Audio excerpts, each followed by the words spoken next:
бо дастури ҳидоятҳои пешвои миллат президенти ҷумҳурии Тоҷикистон муҳтарам Эмомалӣ Раҳмон таваҷҷӯҳ ба намудҳои варзиши миллӣ аз он ҷумла гӯштини миллӣ гӯштингирӣ бештар равона шудааст ки дар рушди бемайлуни ин намуди варзиш ва кашфи чеҳраҳои нав заминаи мусоид фароҳам овардааст. Гӯштини миллӣ гӯштингирӣ на танҳо як навъи варзиш, балки ҷузъи фарҳанг ва ифтихори миллӣ мебошад. Намудҳои миллии варзиш ҳамчун нишони соҳибфарҳангӣ барои миллати тоҷик рамзи матонат, ҷасурӣ, тавоноӣ ва далерию шуҷоӣ мебошад, ки ба таблиғи арзишҳои волои миллӣ ва таъмини солимии ҷомеа равона карда шудааст. Мусобиқаҳои гӯштини миллӣ гӯштингирӣ зиёдтар дар арафаи ҷашни Наврӯзи байналмилалӣ дар саросари ҷумҳурӣ доир карда мешаванд. Дар қатори дигар шаҳру ноҳияҳо Наврӯзи байналмилалӣ дар деҳаи Пушинги ноҳияи Данғара самимона истиқбол гирифта шуд. Дар баробари чорабиниҳои фарҳангии фароғатӣ инчунин мусобиқаи кушоди гӯштингирӣ доираи васеъи паҳлавонони кишварро аз гӯшаву канори ҷумҳурӣ ба ҳам овард. Дар мусобиқаи мазкур зиёда аз 400 нафар паҳлавонони наврасу ҷавон ва калонсол миёни ҳам сабқат карданд. паҳлавонон дар қатори ба даст овардани тӯҳфаҳои арзишманд инчунин барои 4 шоҳҷоиза автомобилҳои сабукрав миёни ҳам нерӯсанҷӣ карданд. Муҳаммад Амин Лоиқов ва Ҳақдод Гулов барои шоҳҷоизаи аввал сабқат карданд, аммо дар 20 дақиқаи нерӯсанҷӣ паҳлавонон натавонистанд ғолибро муайян созанд.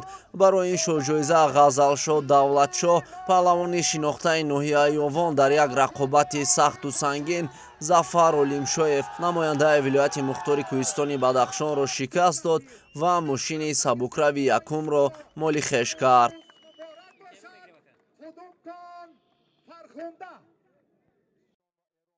барои ба даст овардани шоҳҷоизаи дуюм Қурбонзода Бобоҷон ва Ҷаҳонгир Бобоев ба майдони диловарӣ баромаданд. новобаста аз он ки Қурбонзода корманди ҳифзи ҳуқуқ мебошад ва шабу рӯз дар хизмати мардум аст, пайваста ба варзиш машғул аст ва тарзи ҳаёти солимро пеша намудааст. Ин паҳлавон ҳарифашро ба тахтапӯш зад ва шоҳҷоизаи дуюмро моли хеш кард. Мизробшоҳ Лоиқов Рустам Хоҷаев низ пас аз рақобати тӯлонӣ ва шикаст додани як қатор аз ҳарифони хеш имкон пайдо карданд то барои шоҳҷоизаи сеюм сабқат намоянд.